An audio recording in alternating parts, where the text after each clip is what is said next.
This No Code MBA event is with KP, who is the founder and CEO of the Build in Public Studio. He also has a really cool Building in Public Fellowship happening soon, which is definitely something you should check out. If you're in this event, you're probably interested in building in public. And I think this session will go over a lot about kind of what building in public is, the misconceptions, how you can get started, some practical examples, some examples of people who have success building in public. And I'm personally really excited because I've done some building in public with No Code MBA, but I think there's always room for improvement and kind of learning about what are the best practices here. And building in public is something that I think can be helpful for just about any type of business. And there's different strategies that you can do depending on, what your goals are, what type of business you have. So I'll go ahead and hand it off to KP, who can get started. And then make sure that if you have questions, you can either drop them in the Q&A tab on the right side. You can see there's a little Q&A where you can write in your questions, and we'll get to all those questions at the end of the session. Also, feel free to save it until the Q&A session, but just keep your questions in mind as we have the event as well. So I'll go ahead and pass it off now to KP. All right. Thank you so much, Seth. This is fun. This is an honor, to be here, to be with the community. I feel like we spoke, I don't know, a few months ago at least.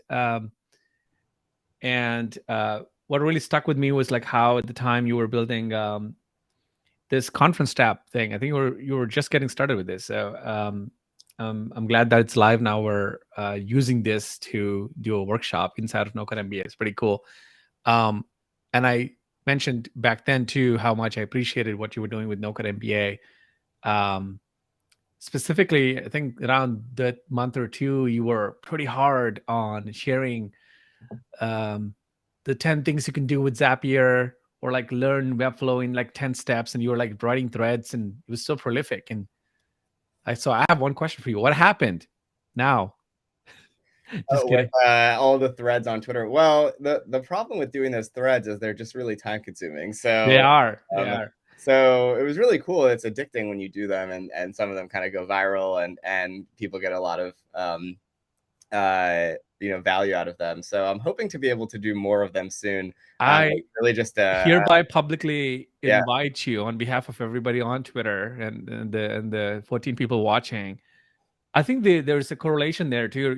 If you realize, one of the big tip that I have for everyone who is watching too here is, it's actually so hard. It's easier to go viral if you spend enough time on any platform. Like you just see, if you're on TikTok, you just see the 4 things each day that are going viral, and I think you can get a sense of like what might go viral. And I've been on Twitter for 5-6 years now, and I have a sense of what might go viral. I'm sure you, Seth, even like what might go viral. Sometimes, I may not like the formats of why that's going viral, but I kind of know why certain things go viral, right? But what's harder is to earn the respect of those who matter. So there's no shortcut to that. You really have to do the hard shit. So I was already someone in no code. I was already I had a fellowship at the time. I was at On Deck, I think, On Deck Fellowship. And I've seen everybody and their grandma in no code. So Seth, you were one of them. You're one of many people that were in the no code space along with me, right? But that 1 month, you earned tremendous respect in my eyes, because you were doing the shit that's hard. It's so much easier to just go say, oh yeah, here's the 4 links to learn Webflow. Here's the 4 links to learn Zapier. Here's one tweet. Here's one tweet. What you did there, I remember, I'm trying to recollect, those whole 6 weeks or something. You were genuinely educating someone who is probably a beginner in the no-code world, systematically, methodically, patiently, with one tool at a time and one use case at a time. That takes a lot of patience and a lot of genuine care and willing to just teach and give value. And so that's the meta point I want to make here is that the growing a following base is not what building in public is about, in my view. There's so many growth hacks you can do. There's so many, like, follow and follow. Like, I was in one Q&A the other day, and someone was saying, like, oh, I just built my first 1,000 followers on Twitter with follow and follow strategy. And I was like offended by that shit. I was like, I never did. Like, I never even considered doing the follow and follow tactic or whatever that bullshit tactic is. So um what's harder, I think, and what's like long standing with um building in public, in my view, is your first of all, you're documenting where you are in your journey. And that could be in the beginning, that could be in the 0 to 1 stage, that could be in idea validation, that could be in a stage where you're exploring a particular space or field, and you don't know all the answers. But being vulnerable and honest and truthful to that phase where you are, I think, you know boosts your social capital, or like kind of gives you that reputation of this person is honest and this, is kind of with some integrity. And then um, as you learn a little bit more about your space or whatever niche you're in, and you discover some new things, as you learn them, if you're able to share them and then teach, to the world and to the audience, it's a great act of service. And it may seem thankless in the moment, which often it does, but it's always earning your respect in the long run. So I think, at least for those two reasons alone, I feel a lot of founders um, should consider building in public. One, for documenting, so your own journey, like public journal. And second, is to kind of like um, have to earn trust and respect of the people around you. So that's what I do, and I try to do. Virality comes and goes. I just made a tweet yesterday um, about how the high of results fades away quickly. I mean, I've had crazy highs the last 4 years. You've seen some, Seth, right? Like, I have crazy high tweets, like amazing, like all that tweets, revenue, all of that highs, they come and go. But what's permanent is the joy of the action that you're doing. If you can find a joy in the act of building in public, if this in this scenario, that is permanent. That bliss is permanent. Um, and nobody can take that away, and it's not volatile, in my view. So, all right. With that opener, we can do, like, where do you want to go next? Do you have a question, or a specific topic you want to touch on, Seth? Yeah, definitely. And one thing I'll just go on of what you just said, which I thought was really interesting, was the idea of building in public isn't necessarily about building the largest following, but it's about gaining the respect of people who matter. And Yeah. I think it's kind of this idea that on the internet, you never know who is reading what you're putting out there, who's watching what you're putting out there. And you might not even know, you probably won't know, because they probably won't respond. They won't like your tweet. But if you're putting out stuff that is genuinely good and consistently, you're likely to reach these people. And you kind of it's like you only need one or two really lucky breaks or good breaks to really put your career or put your company on the right trajectory. So I think that's something that really resonated with me about serendipity. I think instead of aiming for virality or like following numbers and all that, I think if all of us collectively just like focus on serendipity, and again, like, serendipity is mysterious, right? Like, how do you measure serendipity, right? Like, what are the odds of me being on this particular show right now with you if I hadn't read those 8 threads you wrote back, I don't know, 6 months ago?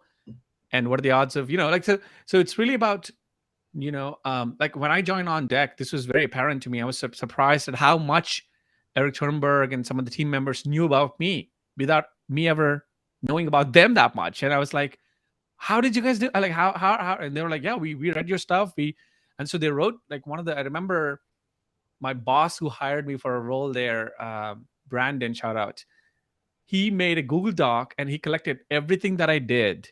I mean, not everything, but like a lot of things that I did in the public domain that pertain to no code. And he was kind of pitching the role to me, trying to convince that this is a great role for me, blah, blah, blah. But like the amount of due diligence he did on me, stunned, you know? And I all this while I thought that nobody were watching me, nobody worthy was watching me because I got like 4 likes at the time for shit that I did.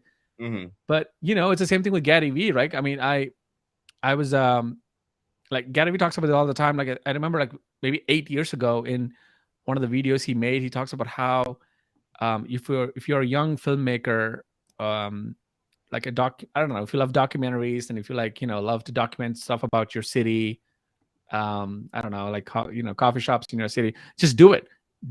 Document it, create a video, because now you have the iPhone, you have the camera, you have editing apps, and put it out there. Even if it's like 14 views on YouTube, one of them could be from CNN, like someone who's at CNN, they could bring you in for a documentary they're doing on Atlanta coffee shops or whatever. So you just never know. And I think that's the hardest part is, everybody who's successful will tell you what I'm just telling you. um, the hardest part is like knowing these truths when you're not successful, when you're just a beginner, knowing and accepting these truths, right? Because it feels like, for me, it's obvious. Now I'm 5 years into this journey, all of my success came from building in public, and everyone's like, that's not right. It is true, 100% true. I'm no different from anybody who started with me 5 years ago on no code. You saw me, Seth. Like, I had 400 followers. I was a nobody in no code. I came out of left field, and all of the success that I have right now is building about sort of comes from building in public and putting myself out there. And there were times where I did this for virality. I did this for feeling good. The ego hits, the ego boost. But that was all flash in the pan. All I remember being able to survive this 5 year period is only chasing the joy, and doing it for the right reasons, which is, to add value and help others, even if it means just 2 people a day, you Right, know? right. Totally. So I think that what might be helpful to start with for people watching is maybe some like tactical thoughts around building on public. Like, let's say you have a startup and you're an indie hacker. You have a you're just getting started, or maybe you have a company and it's already doing $3,000 a month in revenue. What are some things to tactically start building in public, or do it in a way that's authentic and feels true, Yeah. for someone who uh, doesn't really know how to get started or feels Yeah. over? It's a great question. And actually, I'll answer this in two parts because I feel like those two personas are slightly different. And I've been getting these questions recently, and I want to separate these two. So one is, how do you get started building in public, when you're in the idea stage, when you are, you don't even have an MVP out yet, you're exploring, and there's a lot of uncertainty around what you might be doing 6 months from the line. So in that scenario, how do you build in public? And the other one is, you're slightly ahead of, in this journey, you're at 3K MRR or 2K MRR, and you have a startup that you can attach yourself to and say, all right, that's the startup I'm going to build in public, right? Okay, so we'll separate these two. I'll start with the first. Um, in the idea stage, the biggest misconception is people think, oh, I can't build in public now because I don't have an idea or a startup that I can attach myself to or name to, or talk about one niche, etc. That is actually an advantage, which means that you're not necessarily tied to any niche yet. So I would say explore broadly, um, and document what you're exploring. You could take on the persona of, I am a founder who's in the beginner phases, 0 to 1. I'm a 0 to 1 founder who's exploring these 4 or 5 topics, and you can post content or post your observations around those 4 or 5 topics, right? And whatever you learned that day, that week, could be a piece of content or a building in public post, right? And oftentimes you would be surprised at how your posts that are of you discovering something that might be obvious to you might be super surprising to somebody else, who needed to hear that. A lot of the times, a lot of the insights and observations you arrive at are not net new groundbreaking information, but somebody out there needs to hear this today, you know and I feel this all the time when I'm tweeting something or posting or sharing, making a piece of content. I'm like, I'm sure somebody knows this, but I think there's this a voice that you have to overcome, which is, it's not about, oh, am I saying something that nobody's ever um, heard? It's not about that. You're not trying to be an inventor of language. You're trying to be someone who says something with authenticity because you just lived it. You had that experience right now, and you're trying to look for resonance. Resonance is what connects, you know, people with one another and builds community, right? So when you go through a harsh idea validation exercise, and you went in assuming that this idea that you were so passionate about, let's say you're building a SaaS for teachers, and the first three teachers or four teachers really give you harsh feedback, and you probably don't think that that's a good idea to pursue, so you're calling it quits of that idea. That is some unbelievably inspiring and meaningful content for somebody else who's four steps behind you and needs to see that the path is not filled with roses. The path is filled with twists and turns and loops and circuits, you know? And you've seen this yourself, Seth. Like, you've done so many loops and circuits. I know I lost track of them. So I think, in the idea stage, there will be a lot of sawdust. There will be a lot of, mess, but that's okay. And I think part of the most important service you can do to other people is to normalize the mess. A lot of the times people appreciate, come to me and say like, KP, thanks for sharing this vulnerable thought. Thanks for sharing this, like, fear that you had. Like, I literally title sometimes I say limiting belief. If you search for limiting belief on my name, you'll see a bunch of things. And those are things that I genuinely felt that morning in my journal. And I decided to put them on Twitter because people need to see that entrepreneurship is not like a, like super bravo, like, super like confident every step of the way. I know what I'm doing, you know, of course not. Right. And the more open and honest you are to where you are in that journey, in the 0 to 1 phase, and what's going on with you and your startup, the more um cathartic it is for you. First of all, that's the win right there. Like, you can feel cathartic and you can feel like light, carrying the burden of, living up to people's expectations or what you should be doing. And the secondly, it might inspire somebody else, and it might make the path more relatable to somebody else. So that's what I would do. Create content around what's happening day to day, week by week. Share both the successes and also failures, both the highs, but also your fears in public. Um, the one tip here is that oftentimes in this journey, a lot of people are so reluctant and hesitant about posting more than once or twice a day. Please give yourself permission to post as much as you want. Just like how you would text your best friend or text your wife or your sibling as many times as you want. There's no limit, the limits you're putting are artificial. Of course, there is a physical limit, like don't harass your best friend 8 times, like 18 times an hour, but you would never second guess, should I text him or her again? Like, you would just be open.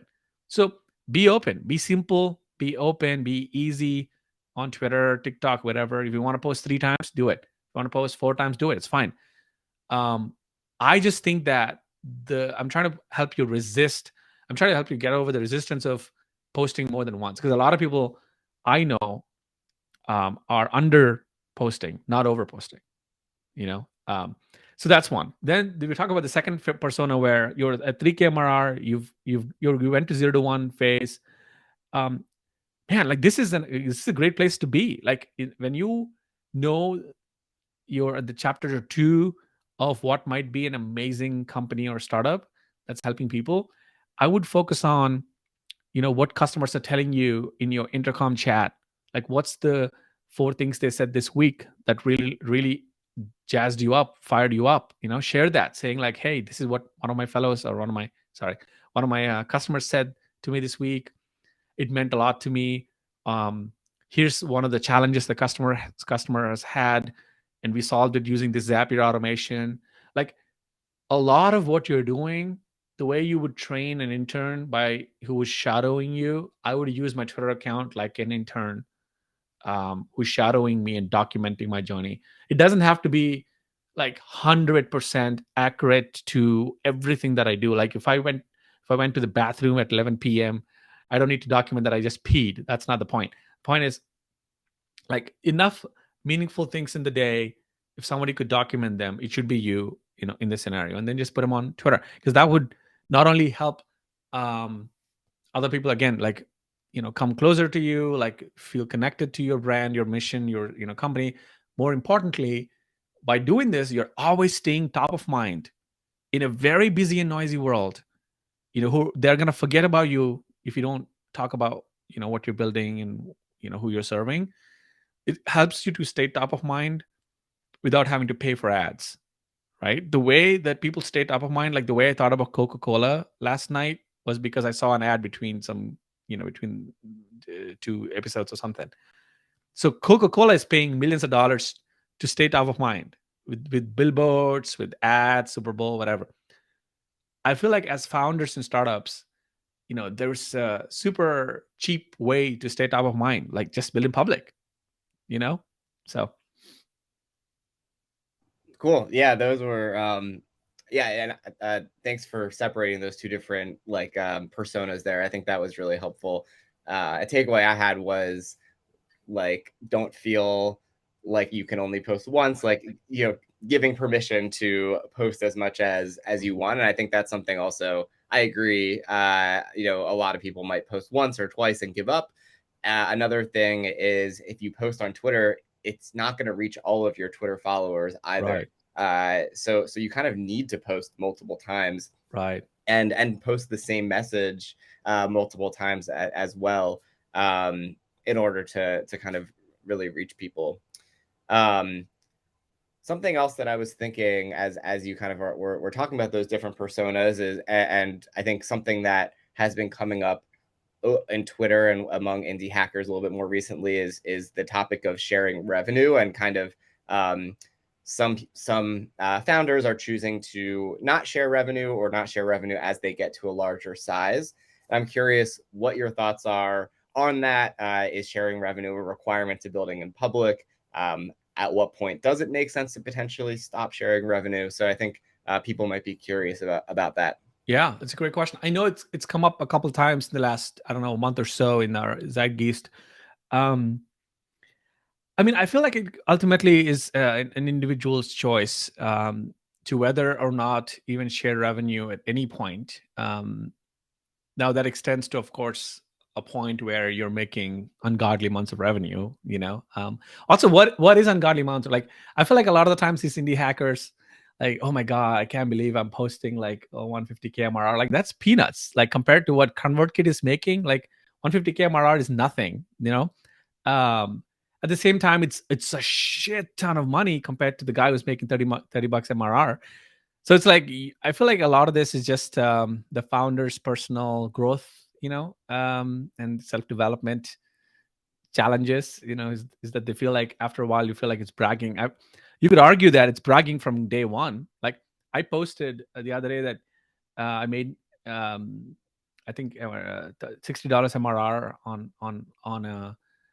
one of my new SaaS ideas, and without an MVP. One could view that and say KP's bragging. Like, how dare he goes to positive revenue without having an MVP? Like, I mean, I you can't control that, right? At the same time, I view that as saying, like, even KP has to start at 0 to 60 to 90. Like, there's a lot of people assume that, oh, if you're take like some Cortland Allen, like, oh, after indie hackers getting acquired by Stripe, Cortland, like, oh, he's got the Midas touch. Of course he's got the Midas touch. I love him. He's a good friend. But if Cortland starts something else new today, he has to go from 0 to 1K MRR, like all of us plebs. Like, he's no god. Like, all of us have to go through the same, rite of passage, and that's humility. And I think that's why I choose to share some of the revenue milestones, because it's like, um, I made a shit ton of money last 3-4 years, and now I'm on my own as a founder, as a bootstrap founder. This shit's hard. Like, I have to remake all that money from scratch in this economic climate. So every dollar to me feels a lot more precious, and I'm grateful for every new customer. So revenue, I think, posting to whatever level is really up to you. Some people will always choose to think of it as a bragging. I think the key though is that it's the tone at which you're saying, right? Like, I feel like a lot of the times the discomfort that people have is because they're just the tone at which they're probably presenting the revenue or the journey um, might have gotten a lot of people riled up, and like, nobody likes when the tone is, not not genuine, or not, people can sense tone. So I feel like a lot of the times what's happening there is that they're seeing that, someone's trying to flex on you because of the tone, not necessarily because of the screenshot.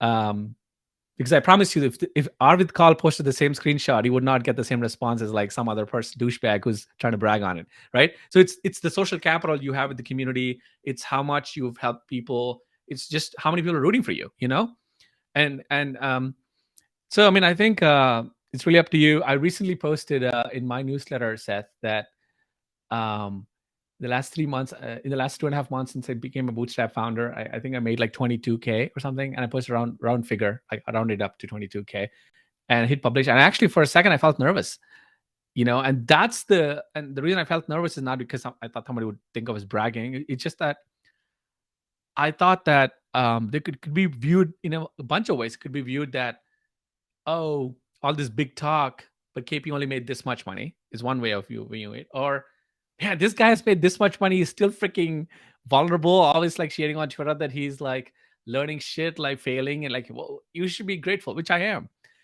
But that is the truth. And so the framework that I used is, before hitting publish on that post, I asked myself, if my best friend called me and asked me, KP, point blank, how much money did you make in the last 3 months? And how do you feel about it? I would tell him the number and I would tell him how I feel. Then I'm like, why would I hide this from 9,000 people or 10,000? Who cares? The truth is the truth. Like, so I shared it and I felt so good. I got so many responses from that saying, thank you so much for showing us that it's not always easy, which is true. Right? It's not always easy. It's not always rosy, and being vulnerable and honest. And so, I mean, the other day, I saw Steph Smith post her Gumroad screenshot of 300K or something, accumulated earnings or something. And she was saying, I feel a little weird about, like posting this. Maybe people will think it's cringe. I'm like, why? She earned it. Like, it was not some money stolen from a bank robbery. It's genuinely, she earned it. So the people who are going to be happy about you are going to be happy. And the people who are going to, hate on you for no reason are going to hate on you. I think the game, the all stars, the real founders, the you know the ones who really matter, I think we'll see it for who you are. Yeah, it's and even as you're saying this, I'm kind of thinking about myself and how I share revenue or don't share revenue, and I think one reason the revenue specifically is a touchy subject for people is money is just a very emotional thing Yeah. for people and for themselves and how other people are going to perceive them. And I think I think it is fair for people to, and I think you can succeed building in public, obviously, without Yeah. sharing revenue. It's definitely Yeah. not necessary, which is, I think, one thing that some people associate building in public with your monthly MRR Yeah. in your That's a Twitter good point. which Yeah. isn't the case. Yeah, that's a good point. I think we should probably see more examples of the other way as well, right? I think we tend to see a dominant percentage of examples where William Public equals MRR charts and graphs, Yeah, but yeah, I agree. yeah, and it's I think in some ways, if you are willing to share revenue, it probably makes it easier to build an audience because Right. people are also really interested in sharing in revenue. Obviously, Right. it's the most interesting thing. So Yeah, right. it's going to be a little bit more challenging Right. if you don't do it.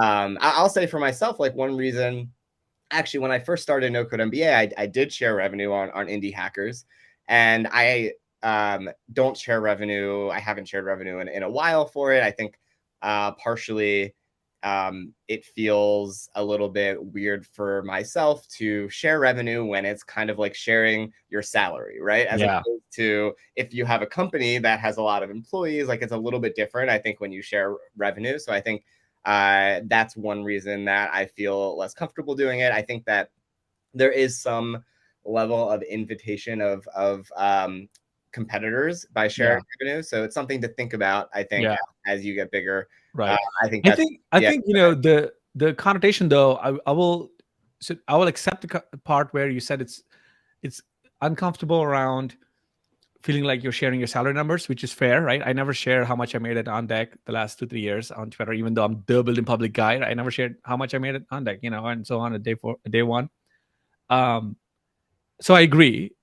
And the other connotation is around what you just said about competition. I think that is, I contest that one. mm, By which what I mean is, regardless of how much money you make, you're always going to have competition today or tomorrow or 4 weeks from now. It's really a matter of when, not a matter of if.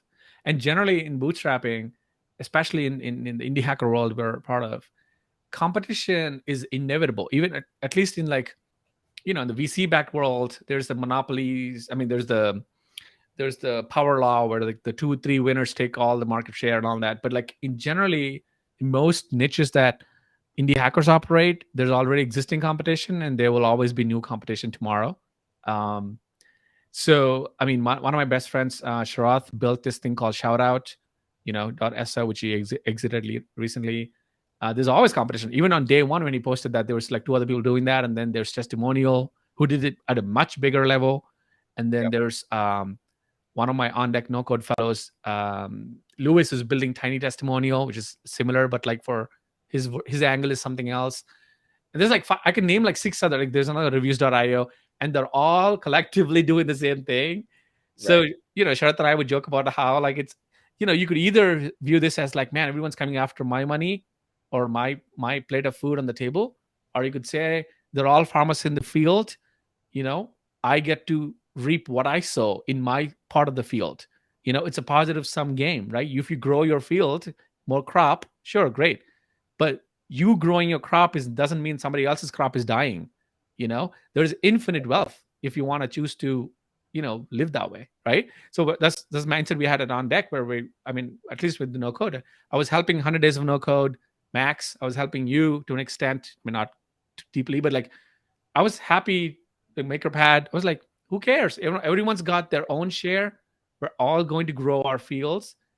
My job is to focus on my weather, my fertilizer, my crop, and my happy customers, and not worry about, um, if I share how much crop I'm making, somebody else might like. No, it's not. So, Yeah, end of I think rant. But yeah, that's definitely a fair point. And I do totally agree with the idea of, like, especially in the indie hacker world, and the pie is growing, and I think, yeah, particularly the no code world, the pie is really growing.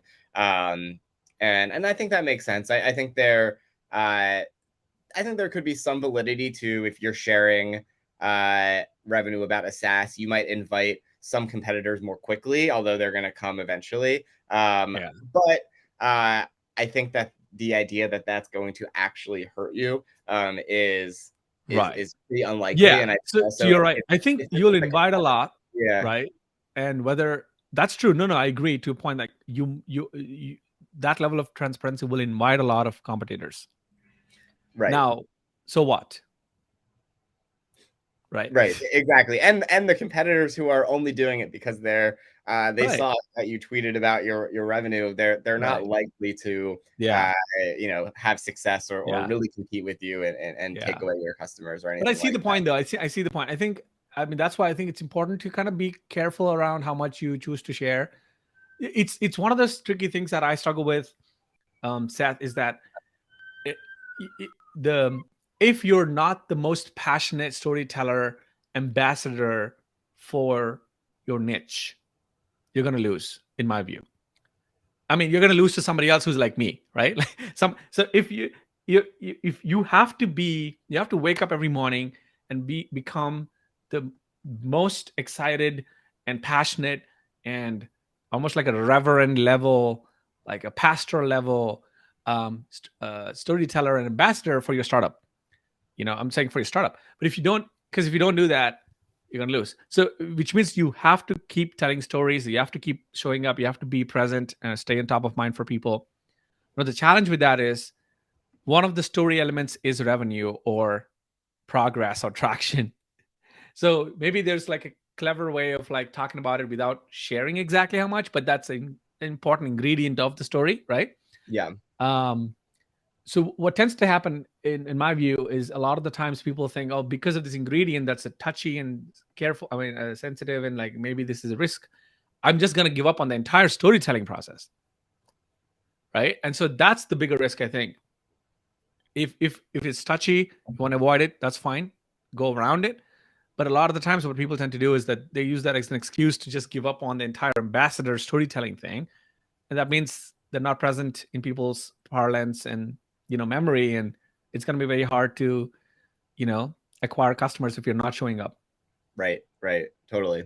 Yeah. And in terms of building in public, I think building in public, if and sharing revenue or sharing these types of maybe startup type stories, I think is very natural if your product is appealing to that audience. How could someone think about building in public if they have a start? Maybe their SaaS appeals to healthcare workers or Yeah. different types of industries. Is building in public as useful for those types of companies, and how would someone think about that in comparison? It's a great question. And technically, you'll have to switch up the strategy a little bit. You'll have to basically go to where your potential customers are hanging out online and try to see if you can build in public there, right? It could mean like a Facebook group, it could mean a Reddit subreddit, it could mean you know um, being in a Slack group, or whatever. There's a watering hole online where your potential customers are hanging out today. It's there somewhere. It may not be Twitter, um, but it could be LinkedIn, it could be LinkedIn groups, Facebook groups, whatever.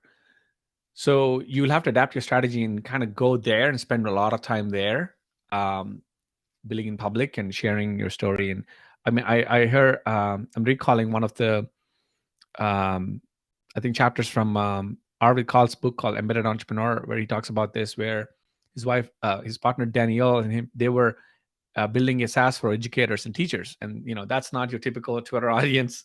So he said, like, for Feedback Panda, which is that product, a lot of their journey was being embedded in these Facebook groups with teachers, and then sharing updates, sharing features or benefits, and asking questions, being open minded there.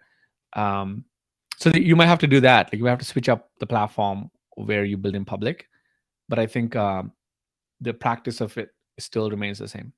I would still argue that there's benefit in bringing some of that discussion to Twitter and LinkedIn as well, even though there may not be a lot of the potential buyers there, because you're gonna have some business support, like camaraderie and help from other founders, because Twitter has a high density of founders. Even if you don't have, like, you're building something for dentists, maybe there's not enough dentists there. When you say like, hey, I'm struggling with customer acquisition in this economic climate, other founders who also serve to B2B may be able to chime in and give you some advice, which often happens in my case. So I think there's still value in building to an extent on Twitter too. Cool. That's that. I think that's really helpful advice and makes a lot of sense. The real quick before I ask my next question, just for anyone listening, if you have questions, drop them in the Q&A chat in the top right of this page. So make sure you do that, and we'll get to those at the end of the session if you have any questions. So my next question is around process. So I think especially if you are a bootstrap founder starting your own business, you're building the product, you're doing various email, you're doing social media, you're doing maybe working with contractors. You have all of these things that you're managing, and I'm curious if maybe this would be even what is your tactical process for creating content for Twitter or other platforms, because obviously you have a lot going on, starting the fellowship, starting all of the things that you're working on. You're putting out an email every week, and so I think I think it could be helpful to learn a little bit about what people can do to be efficient in creating content. With the content specifically, I think I had some unfair advantage that I'd been doing this for a while now, for 2 3 years for fun, on the side. So the pressure was low. I had low pressure, and I had so many reps in the game. But with the newsletter, that was a relatively newer phenomenon. I only started like I think 6 months ago, and for a long time I hated writing newsletters. Oh my god, I thought I would interview people like Kehi and like Justin Welsh and be like, "How are you guys doing this week after week? This is insane. I just hate it." And all they kept telling me were like was like, "KP, we believe in you. You should you can do this. You're just trying to overthinking this and all that," which is true. Um, I overthought everything, and I had like too much of an ambition of growing the newsletter or like writing something like masterpiece every time. My success in content comes from my humble expectations, Seth.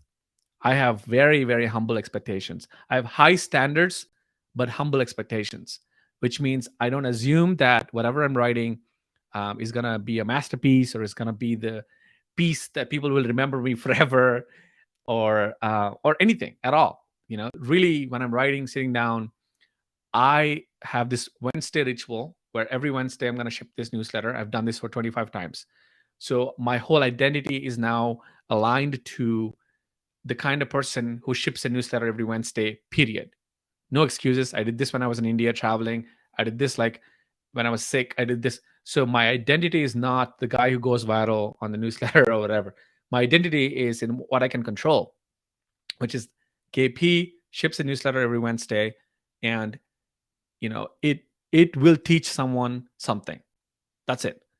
It's not going to be a long form essay. It's not going to be a lot of like resources. But I had like so many ambitious like thoughts before.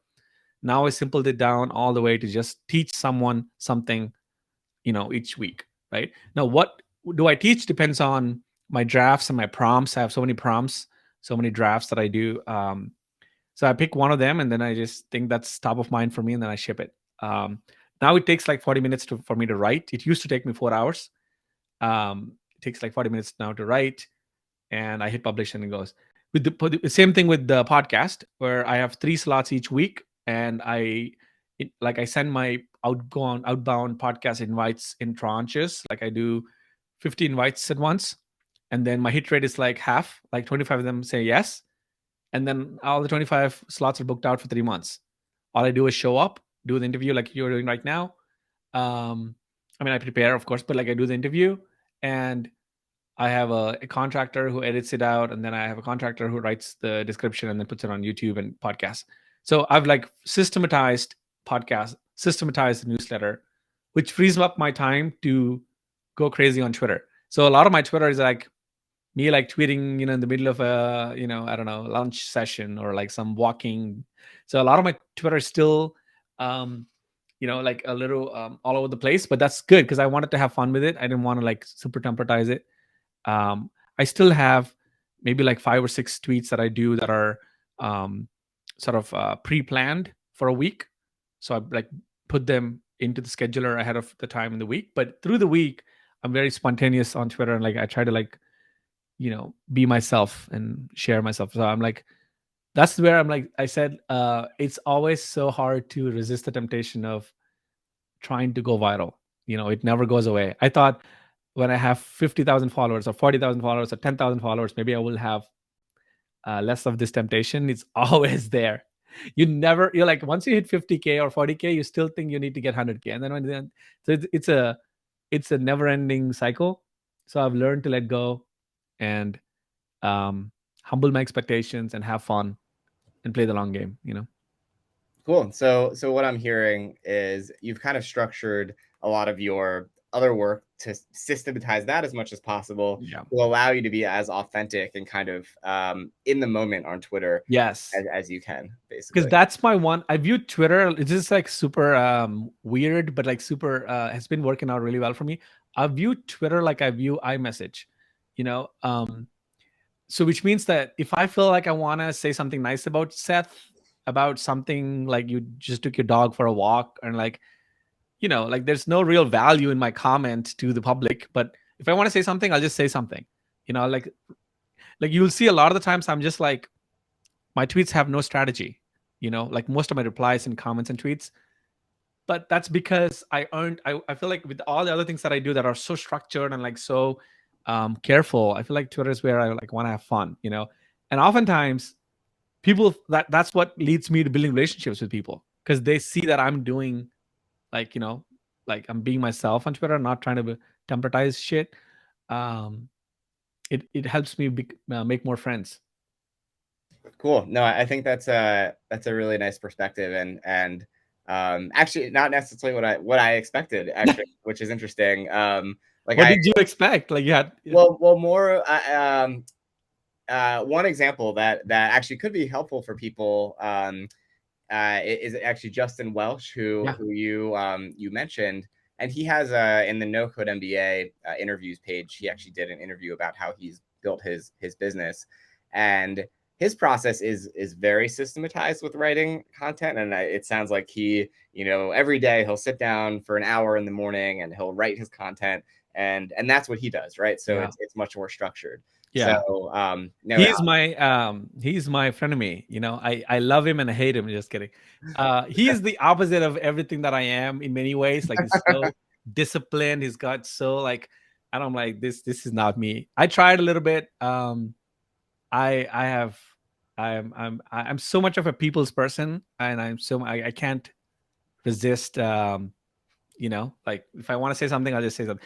And my team also hates that. They're always like they're always trying to like, KP, can we please follow through the strategy we had outlined for this week? And I'm like, sure, but also let's have fun, So that's awesome. Yeah, I guess it's different strategies work for different personalities and types of people as well, which is yeah. maybe a takeaway. My story is proof that you don't have to be super smart. You the my only hope is that I can be a great example of how much of a bumbling mess you could be and still win just because you showed up. That's really what I did. Like all of my success or all of my sort of like, if I look back and I think of what was the great strategy that I have no strategies. My only strategy is that I showed up. I was graceful to myself, and I just like was hungry enough to be patient for the long game. Yeah, That's yeah, all. yeah. Cool. So So we can move over to the Q&As. Some questions coming in. The first question is, what if personally putting oneself in public online and tweeting is not something you want to do, but yet are good at evangelizing and want to receive feedback to shape the ideas and products? So I guess maybe you don't want to put yourself out there, but you want to maybe put your product out there. yeah, Question. I mean, I think it's very, very hard in my view to pull that off. Because a lot of the times when people are trying to give feedback, they're trying to help. So for someone to be able to go out of their way and then help, they want to see a face, or they want to see a name, they want to see like something that they're doing that matters. um that's why, I mean, I think you could probably have an anonymous account, like how a lot of Web3 folks have anonymous accounts. And um it's also hard to be vulnerable, when you're just like I don't know, Pinky XYZ 4599, whatever. It's like hard because people will like will diminish your honesty. They'll think that you're not being, there's no risk here. There's no skin in the game. Um, but when Seth or when KP, when one of us were vulnerable, they'll be like, "Oh, KP is vulnerable. Like this guy who did this person, this human being is being vulnerable, or is being honest. Let me go help them." It's very hard for people to go help the Gumroad account or they were to help the ConvertKit account. So, but I mean, my advice is, if you're really asking for feedback and trying to see like if this is a valid idea and stuff like that, I think you can pull that off. But to build trust, to build community, to build long-standing relationships, I think it's good to be yourself. Yeah, no, I think that's good feedback. And as I'm kind of thinking about it as well, I think I agree. I think it's challenging to do it if you're not able to put yourself out there, because people even think about Twitter like you'd much rather follow a person than a brand. Yeah. And I think your suggestion of maybe making an anonymous account, there's some accounts out there that are like the restaurant guy or the Yeah. home guy, and that Yeah. seems to be a good way of doing it if you really don't want to put yourself out there, because at least people know they're talking to a person. Yeah. But Agree. yeah, yeah. Um, the one question here, it's not really a question, says not all of us are comfortable with exhibitionist entrepreneurship. Really, I never heard that phrase before, Yeah, but me too. um, yeah, yeah. Yeah, I mean that's true. I mean it's I feel like some of this is performing, some of this is exhibitionism, but you know, our ancestors would, if you met your ancestors today, they would think everything you do is exhibitionism, right? Like every social media activity you do is exhibitionism. Why would you even put your face? Like the other day I recorded a video of my son running around and playing tag with me, and it was so meaningful and joyful, and I put it on Instagram or something. Like I promise you my grandma would look at that and be like, why would you have to share this joy with the world? But we live in different worlds. This is the world of media. This is the era of media, social media. I didn't do it for likes. I did it just because it was such a joyful thing, and I thought it would be cool to share because he was doing something goofy in there. Um, so yeah, I mean, if you're feeling discomfort about it, I mean, there are obviously a lot of people who don't want that level of exposure or visibility and that kind of thing, and totally fine. I think you should do what's authentic to you, and stay true to those values. Yeah. Yeah, and I think to go off of that, or kind of thinking about, I mean, obviously, this isn't the only, being an exhibitionist entrepreneur isn't the only way to success. I think it can help give you an unfair advantage, and I think especially thinking about the future with AI and how really the way to separate yourself from AI content is to be authentic and to really create content that people know is from a person, and I Yeah. think that's only going to become a lot more valuable going Yeah. into the future. Last question, and then I want to make sure KP has a chance to talk about the fellowship coming up. We talked about this a little bit, but this question is, do you think your competitor will use information against you? So I don't know if there's anything you want to add that we didn't already mention there. Yeah. I mean, I think it's to me it's pretty plain. I mean, I built Seth, you remember when 2020, like early days of pandemic, I built something called Kappa. It was you remember that? I do remember. Yeah, Yeah. I do. Yeah. And when I built it in public, I had like 4 or 5 people copy it, like literally copy the landing page, same value prop. And I was like so frustrated with it. I was like, oh my God. But I also know the advice of like, don't focus on your competitors, focus on your customers, your journey, your roadmap. Um, Funny enough, like they fizzled out in like a month, you know. But that month was not the most peaceful month for me because I was always looking at their stuff and like whatever they were doing. And so I think there will always be competition. Like being in business comes with the risk of competition. Now, like no business is immune to competition is one of the things that I think is one of my biggest learnings. Whether you do it in public or you do it in stealth, one customer who's your customer can see what you're doing in sort of even in stealth, and like they can say, hey, Seth is building this new thing called no code MBA. Because if I'm a member of your community, I can just see what's going on inside. I can go to the other side and then share that with somebody else who might start a competition. So I mean, there's always going to be people looking, there's always going to be people finding. I feel like in business the real magic is not some protected secret that only you have. It's really the execution, it's the longevity, it's the values by which you define your journey, and like customer centricity and all these things. So I feel I'm never like so worried about people using information against my competitors using my information against me. Maybe that's just me. Again, please don't copy me or like feel like this is an obligation that you should believe in my value system. I just don't care about it, frankly. I used to. It hurts.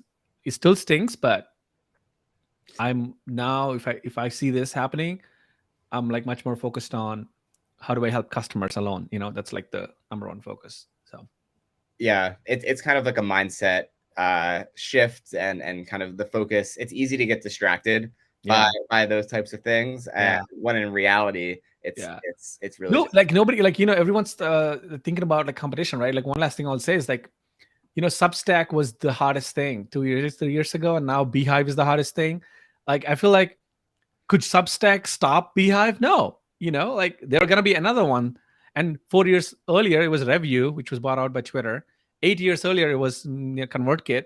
15 years earlier, it was MailChimp. So there was always going to be someone coming down and trying to, like, compete. So, and also MailChimp ended up getting acquired for $1 billion or yeah. that. So Right. So there's always, yeah. yeah. So, Cool. Do you want to quickly talk about the fellowship and what yeah. people learn? So, I mean, I'll keep it quick. I mean, if you really understood the essence of what I've been trying to say, I think this specific knowledge that I'm sharing with you is through coming from my lived experience of building in public the last 5 years.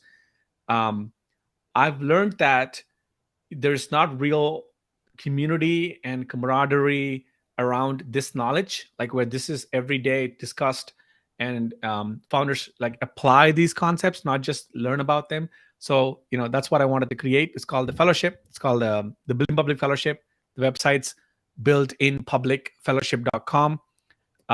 It's evolving. It's a work in progress right now, the website, but it's a cohort and a community. So you're going to get 6 weeks of live training, live teaching, like this workshop, from me and some other experts that I'm going to invite from outside, who are all practitioners of building in public. So you're going to learn from experts. You're going to apply these concepts in our office hours, in our working sessions. And then if you have any questions, we're there on Slack. We're going to do questions, and we're going to do some office hours as well. And it starts on March 6th, next Monday. So that's the kickoff. If you're interested, please go ahead and apply, and I'd love to see you in. Cool. Awesome. I think it sounds really great. And as you mentioned, if you're watching this and you watched this event, you're probably interested and we get value out of it. Awesome. What was the last thing? No, I think overall, I just wanted to say thanks so much for coming on, KP, and talking about building in public. It's given me a lot to think about with my Twitter strategy, social media strategy myself. So hopefully it gave anyone watching a lot to think about. Also, awesome. Where can people follow you? Any other links you want to share? Yeah. Thanks for having me. People, I mean, anyone who wants to follow me, you can follow me on Twitter. That's where I'm most active, not so much on LinkedIn. On Twitter, I am at @thisiskp_. And that's where you'll have all the links for my website and everything. Cool. Awesome. Cool. Awesome. Thank you so much. Thanks for having me, Seth. Yeah, absolutely. Thank you so much for joining. I'll see you later. Welcome. Bye-bye.